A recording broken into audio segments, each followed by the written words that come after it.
저로 쫓아가는도다.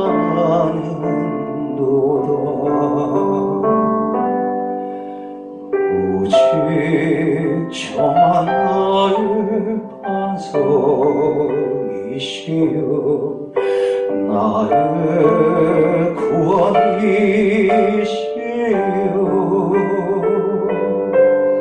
나의 산성이시니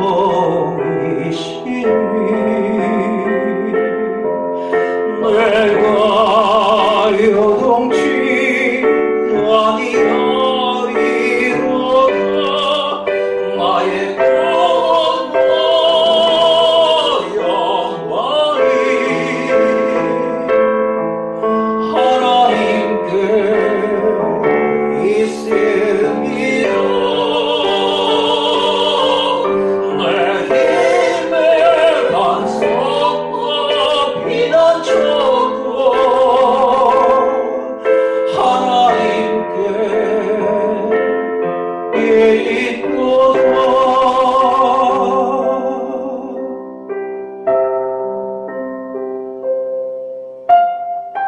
나의 영혼아 잠잠히 하나님만 바라라. 대저 나의 소망이 저로 쫓아오는다.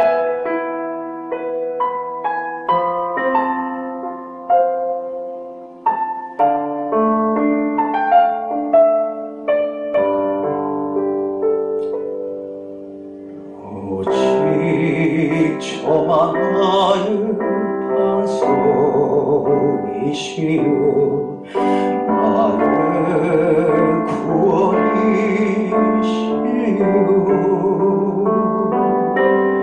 나의 산성이시니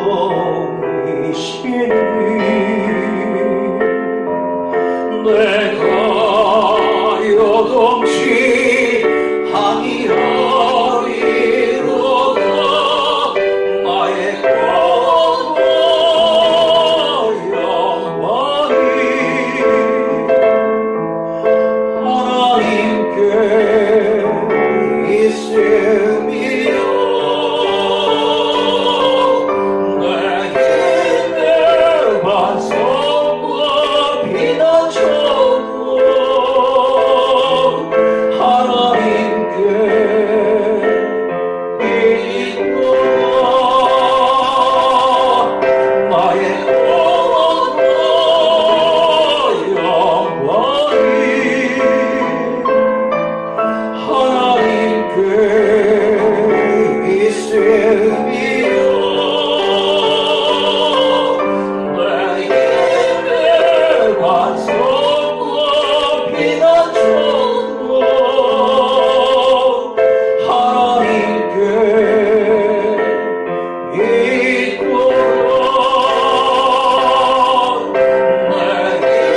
힘의 반석과 피난처도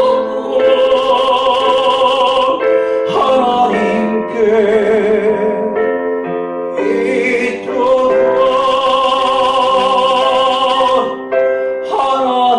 하나님께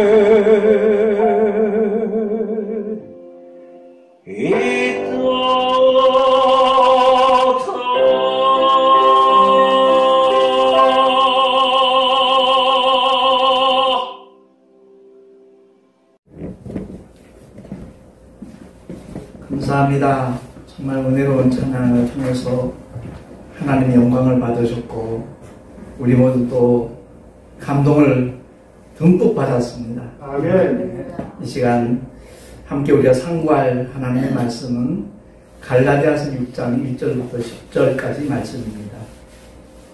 제가 봉독을 하도록 하겠습니다. 갈라디아서 6장 1절부터입니다.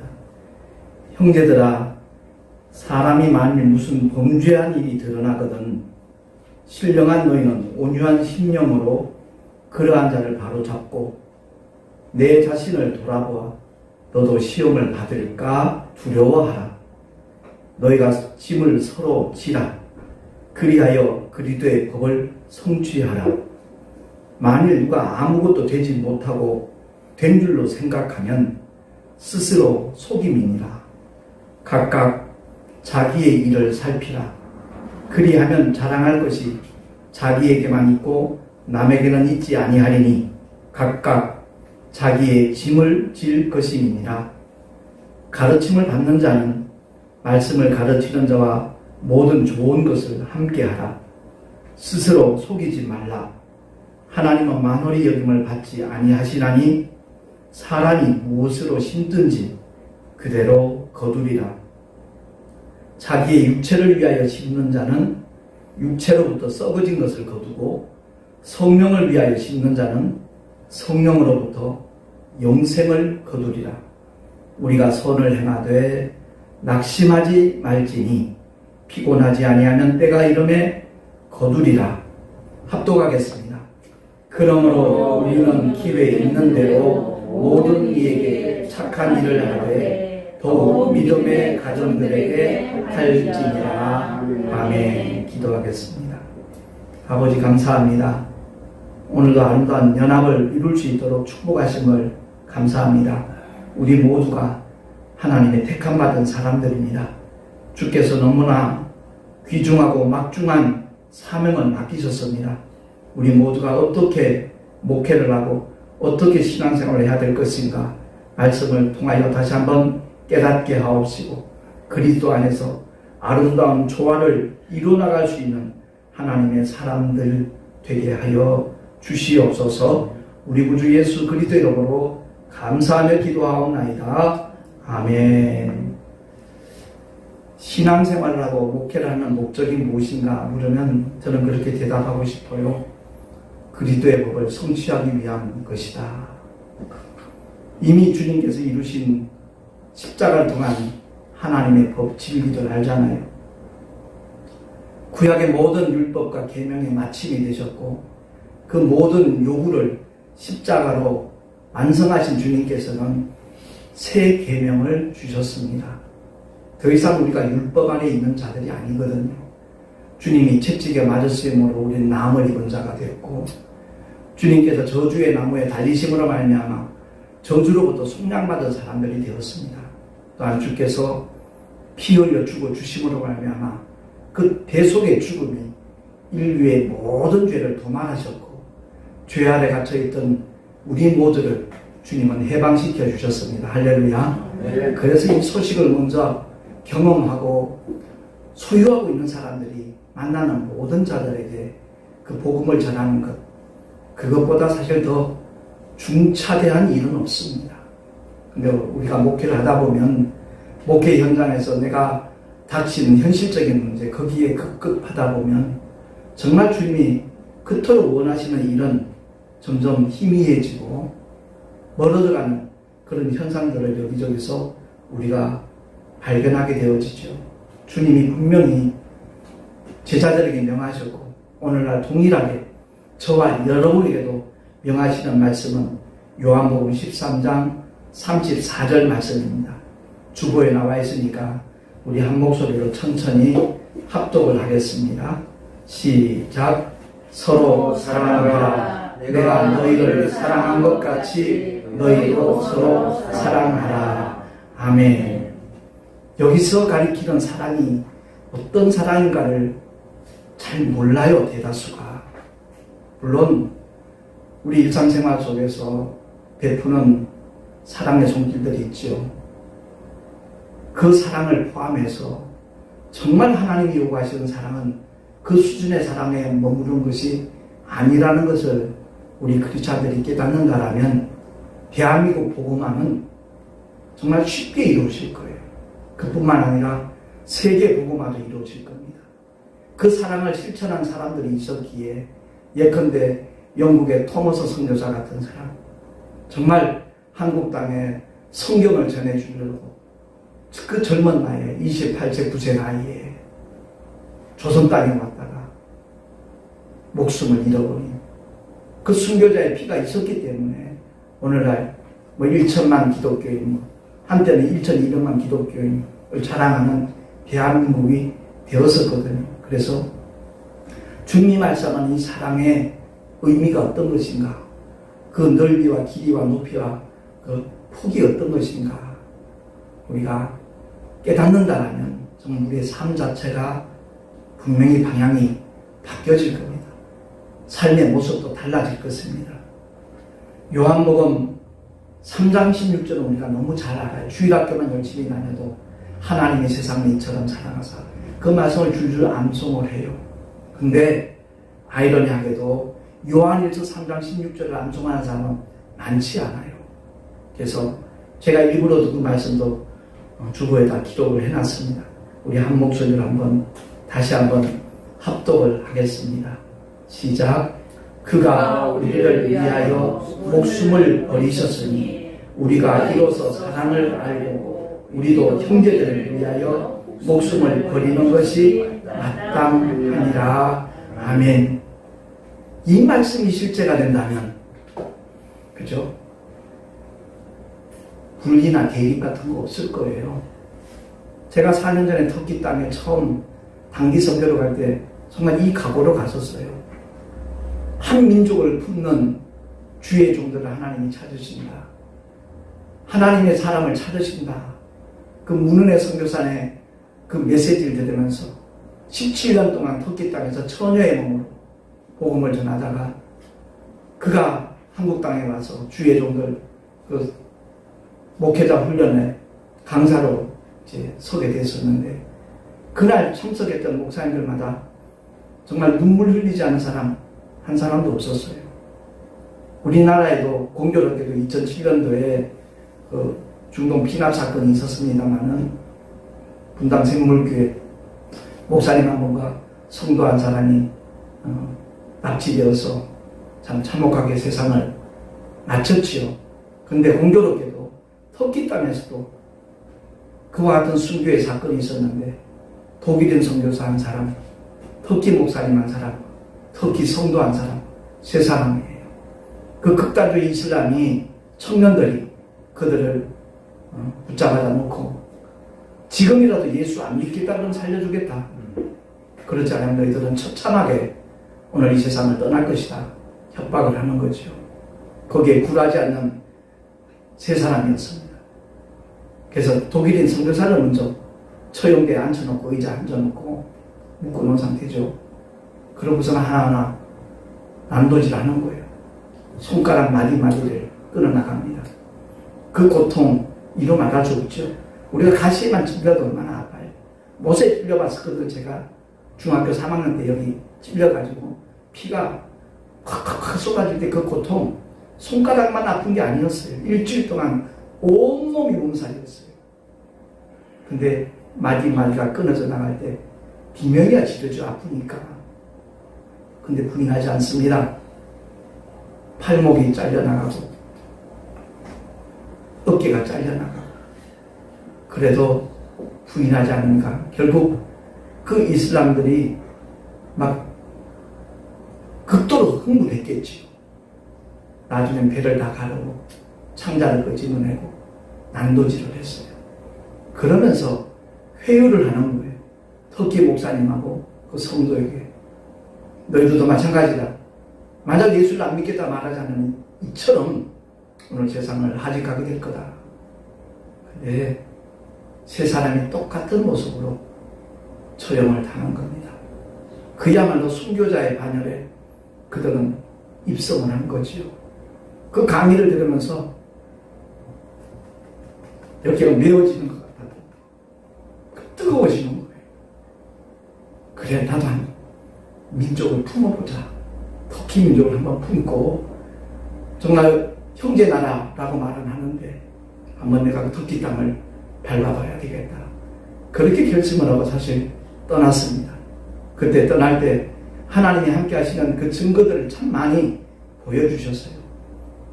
발구별 협동조합이라는 그 조합에서 내가 조합원으로 택시를 했기 때문에 22일 동안 일을 못하니까 그 조합장 이사장한테 물었어요. 내가 터키 선교를 가야 되는데 일을 못하니까 회사에다 산학금 얼마 정도 내야 되겠습니까? 그랬더니 목사님 아무 걱정하지 말고 편하게 건강하게만 다녀오시라는 거예요. 지금 되고 있는 귀한 하나님의 권속들이지만 그때 우리 교회 나온 지 얼마 안 됐는데 또 귀한 집사님이 헌금을 또 적지 않은 금액을 헌금을 해주셨어요. 택시 탔던 손님 한 사람이 내가 터키 선교 가는다는 얘기를 듣고 어느 교회 성도인 것 같았어요. 제 명함을 갖고 가더니 또 10만 원을 또 계좌로 보냈더라고요. 그래서 하나님께서 이 터키 선교를 정말 기뻐하시고 후원해 주시는구나. 그 마음을 가지고 제가 터키 땅을 향했었죠. 제 마음은 그렇습니다. 내가 만약 순교자의 반열에 들어갈 수 있다면 정말 주저하지 아니하고 타협하지 아니하고 이 한 목숨 바치겠다라는 그런 각오로 사실 떠났습니다. 물론 성도들은 안전하게 다녀오기를 그렇게 기도해 주셨지요. 아무튼 제가 드리고 싶은 말씀은 그거예요. 오늘 하나님의 은혜를 받았다, 하나님의 사랑을 받았다, 깨달았다 라고 말하면서도 예수 믿지 않는 영혼들을 만나도 긍휼한 마음이 없어요. 교회는 안 다녀도 잘 먹고 잘 살면 오히려 그 사람들을 부러워하는 그런 모습들도 가끔 보게 되거든요. 마음이 아프죠. 정말 이건 아닌데 오늘 본문의 말씀을 통해서 우리가 꼭 기억해야 될 것은 만물이 하나님이 창조하셨고 하나님을 위하여 그로 말미암아 지은 바 되었는데 만물이 하나님의 것이라는 거죠. 근데 유독 우리 주님께서는 교회만을 내 교회라고 말씀하셨어요. 시몬 베드로의 고백을 들으신 주님이 바요나 시몬아 네가 복이 있다 라고 말씀하시면서 이 반석 위에 내 교회를 세우리니 죄송해요. 음부의 권세가 이기지 못한다라고 말씀하셨습니다. 그래서 저와 여러분이 처음에 주님의 은혜를 듣고 난 다음에 발을 내딛는 곳이 또 교회였잖아요. 근데 이 교회라는 용어는 예수님께서 처음으로 사용하신 단어입니다. 헬라어로 에클레시아라는 헬라어인데 세상에서 뽑아냈다, 세상에서 불러냈다는 거죠. 오늘날 세상에 살고 있지만 세상과 구별된 사람들, 비록 육신을 입고 있지만 육에 속한 자가 아니고 세상에 머물고 있지만 세상에 속한 자가 아니라 하늘의 시민권을 가진 자로서 하나님의 자녀로서 하나님의 권속으로 살아가는 것을 가리키는 거잖아요.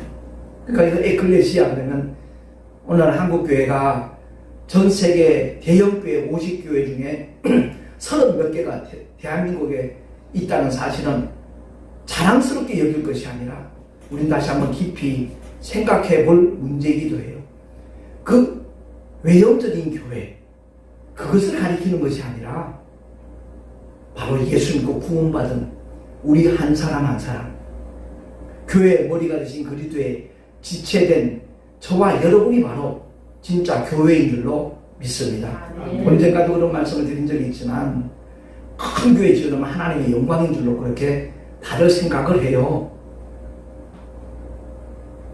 단일교회는 제일 큰 교회였다는 여의도 순복음교회 잘 알잖아요. 근데 제가 이 시점에서 한번 되짚기를 원하는 메시지는 만약 사도 바울이 큰 교회를 형성하기를 원했다면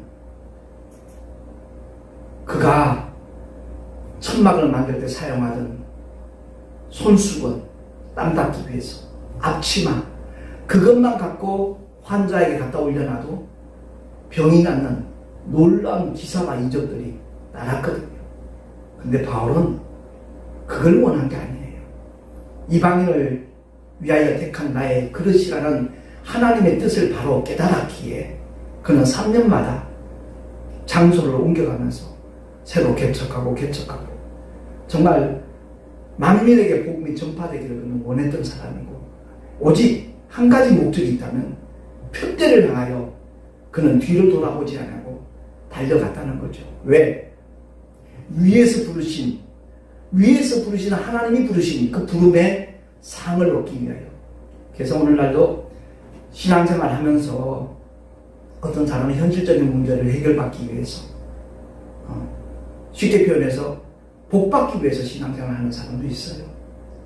근데 또 다른 부류는 바로 하나님께서 맡겨주신 사명을 감당함으로 말미암아 그날에 주님 앞에 섰을 때 인정받고 칭찬받고 환영받고 그야말로 생명의 면류관까지 받는 것이 목적인 사람들, 그 사람들이 훨씬 더 한 수 위죠. 하나님이 기뻐하시는 믿음의 삶의 자리이기도 하고요. 저와 여러분 그런 삶을 소망하십시다.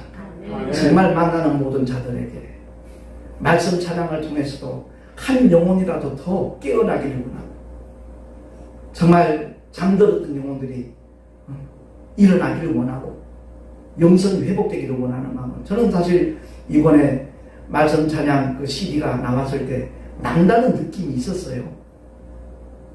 무엇보다도 그 CD가 정말 출시되기를 벌써 7년 전부터 저는 원했던 사람이거든요. 우여곡절 끝에 하나님께서 참 선한 길로 인도하셔서, 솔직한 얘기가 자기 돈 아깝지 않은 사람 어디 있겠어요. 1,000만 원 돈 들여서 CD를 만들어가지고 그걸 판매하기 위한 목적이 아니라 그냥 나눠주는 거예요. 한 영혼이라도 더 깨어나기를 원하는 영혼들에게, 영성이 회복되기를 원하는 신령들에게 목사님들도 나눠주시고 저한테도 거의 한 100개 정도 주셨어요. 택시 손님들 가운데 정말 이 사람은 주가 되겠다는 판단이 서면 그 감동에 따라 나눠주라는 그 얘기를 들을 때 정말 남다른 감회가 있었어요. 너무 감사하고 고맙고 마음이 짠하죠.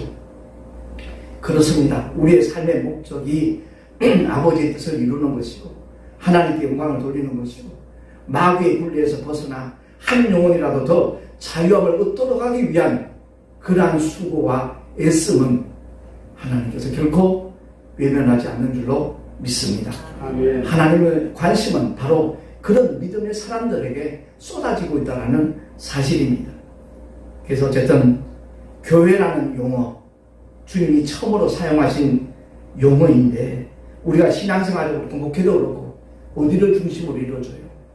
외형교회이긴 하지만 이 교회를 중심으로 시작되거든요. 저도 신술 감리교회라는 곳에서 처음으로 신앙생활을 시작을 했는데 그 아름다운 모임이 얼마나 좋았던지 몰라요. 그러나 군생활 하면서 민간인들이 모여서 예배드리는 그 장소니까 또 남다른 느낌이 있잖아요. 그런데다가 그 목사님의 메시지가 신앙이 곧 생활이다. 신앙 따로 생활 따로 되면 한국교회 망한다. 그야말로 믿음이 삶으로 직결되지 아니하면 그건 하나님 앞에 인정받을 수 없다. 일평생 신앙생활 해도 그 수고는 헛수고가 될 수 있다. 그 메시지가 제 심령 속에 완전히 각인이 되어 있었거든요. 그렇습니다.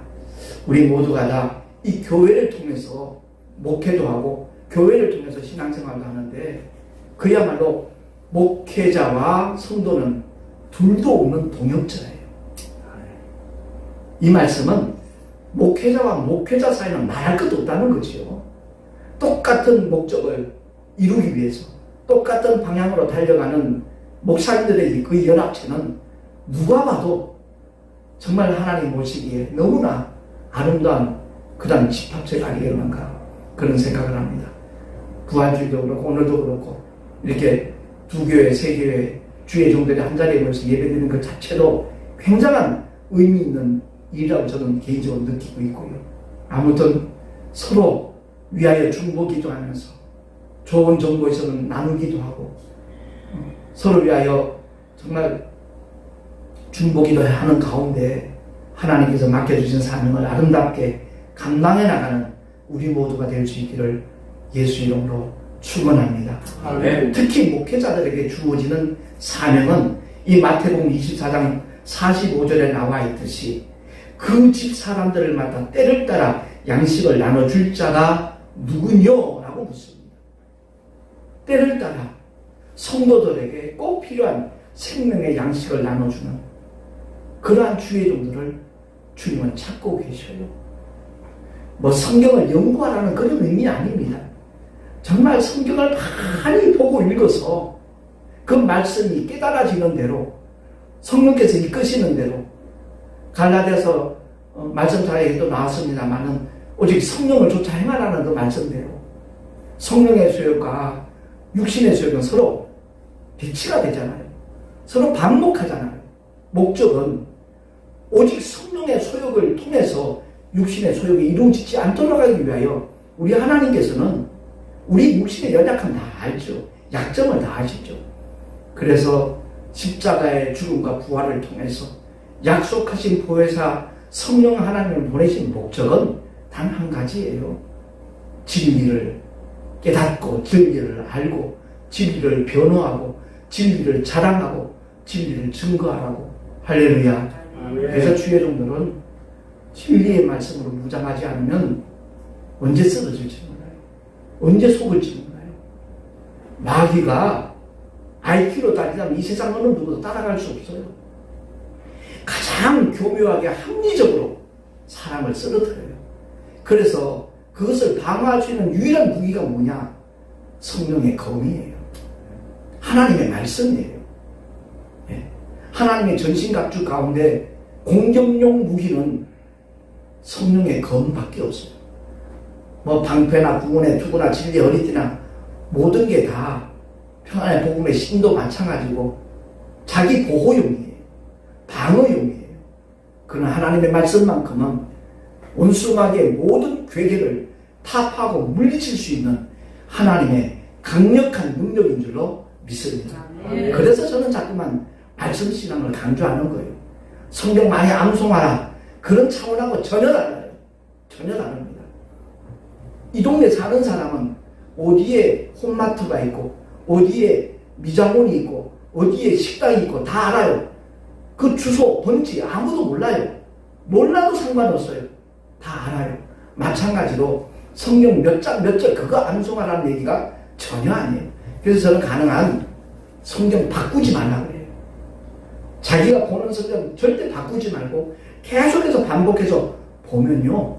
그 말씀이 어디쯤 있다는 것을 금방 느끼게 돼요. 그게 익숙해져요. 그러면 그 말씀을 통해서 자칫 시험을 받을 뻔하다가도 유혹을 받을 뻔하다가도 그 말씀을 통하여 세 가지 시험을 통해서 우리 주님이 오직 말씀으로 물리치셨듯이 말씀으로 승리하는 하나님의 사람들이 되는 줄로 믿습니다. 그래서 우리 모두가 다 개척교회나 작은 교회 목사님의 현실적인 고충들이 있잖아요. 제가 7년 3개월 전에 택시전도 시작한 것도 사실 현실적인 문제 때문에 그랬어요. 건물주가 월세 2달 밀리니까 가차없이 빼달라는 바람에 그래서 시작된 택시 전도였는데 여전히 그 현실적인 문제 때문에 고통받는 작은 교회들, 개척교회 목사들 많이 계시죠. 제가 참 안타깝게 생각하는 것이 바로 그거예요. 큰 교회들은 어떤 부정적인 측면에서 보면 자기 몸집 키우려고 자기 명성 띄우려고 그러는 거 아닌가 하는 생각이 들 때가 있어요. 작은 교회 살리기 연합 그 모임이 이제 그때 고양시에서 몇 번 있었는데 그때 그 광성기 목사님한테 작은 교회 목사님이 이 말씀을 드린 적이 있어요. 사실 작은 교회 목회자 입장에서는요, 저 큰 우람한 교회를 보면 바벨탑처럼 느껴집니다. 그 말을 한 적이 있어요. 그 목사님이 공감을 하시더라고요. 예, 무슨 뜻인지 저도 압니다. 명심하겠습니다. 그 말씀 하시면서 작은 교회 목사님들을 많이 도와주시고 후원도 해주셨는데 목회자뿐만 아니라 성도들도 마찬가지예요. 자기가 살고 있는 동네 가까운 작은 교회들이 있으면 사랑에 관심을 가져야죠. 분명히 주님이 양과 염소의 비유를 통해서 경고를 하셨어요. 주님이 굶주릴 때, 목마를 때 먹이고 마시우게 하면 양과 염소를 구분하잖아요. 주님이 언제 투옥된 적 있고 굶주린 적 있습니까? 부활 승천하셔서 지금 보좌 우편에 계신데 하나님이 무슨 돈이 필요하겠어요? 근데 주님이 피로 값주고 세우신 교회들이 사명 감당하기 위해서는 교회 운영비도 필요하고 성교하기 위해서도 자금이 필요하고 목회자도 생활돼야 되니까 필요하죠. 신령한 은혜를 공급받은 마게도냐 교회가 예루살렘이 기근에 들었을 때 그 마게도냐 교회는요 힘에 지나도록 자원하여 헌금했다라고 사도 바울이 칭찬을 아끼지 않았어요. 이와 마찬가지로 우리 대한민국에 뭐 5만 교회가 있다고 그러는데 내가 다니는 교회, 그 교회만 교회인 걸로 착각하는 교인들이 너무 많아요. 참 안타까워요.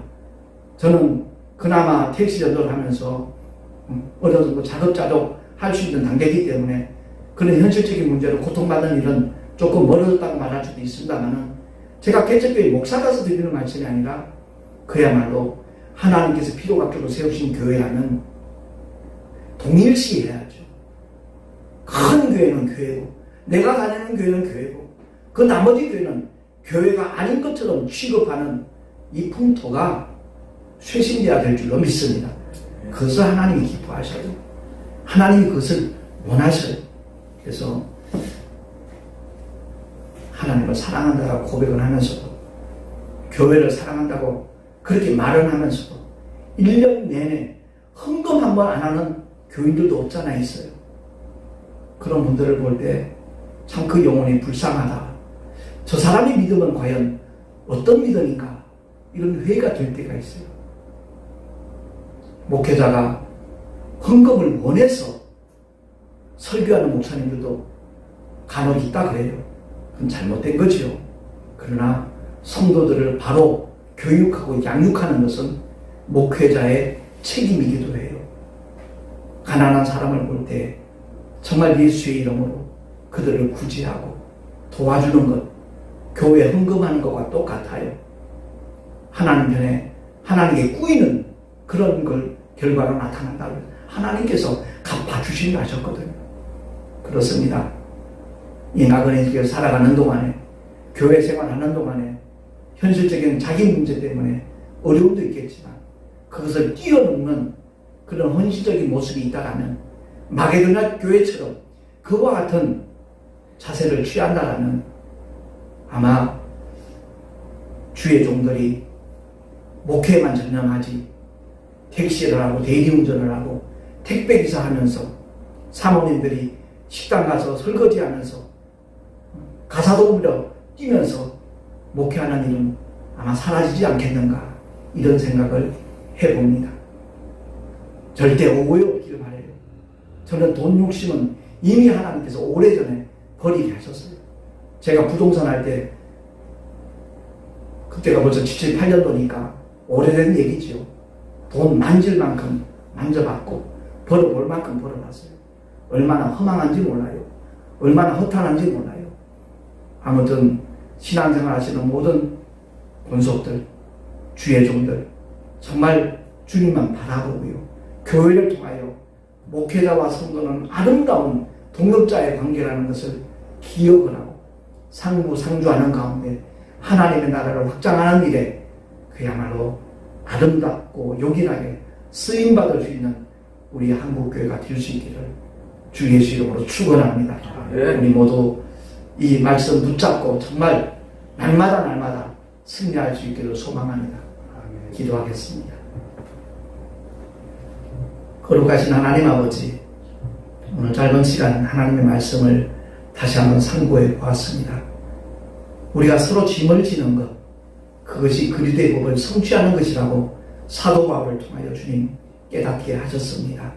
하나님 아버지, 십자가의 고난 없이는 부활의 영광도 없다는 것을 우리가 늘 기억하게 하시고 정말로 주님의 고난에 동참할 수 있는 하나님의 사람들이 점점점 많아지게 하여 주시옵소서. 그리스도의 남은 고난을 내 육체에 채운다라고 사도 바울은 고백을 하였습니다. 우리 모두가 다 그러한 마음을 갖게 하시고 그런 믿음의 결단들을 하게 하여 주시옵소서. 우리를 죄악 가운데서 건져주시고 영원한 하늘의 소망을 허락하신 우리 구주 예수 그리스도 이름으로 감사하며 축복하며 기도하옵나이다. 아멘.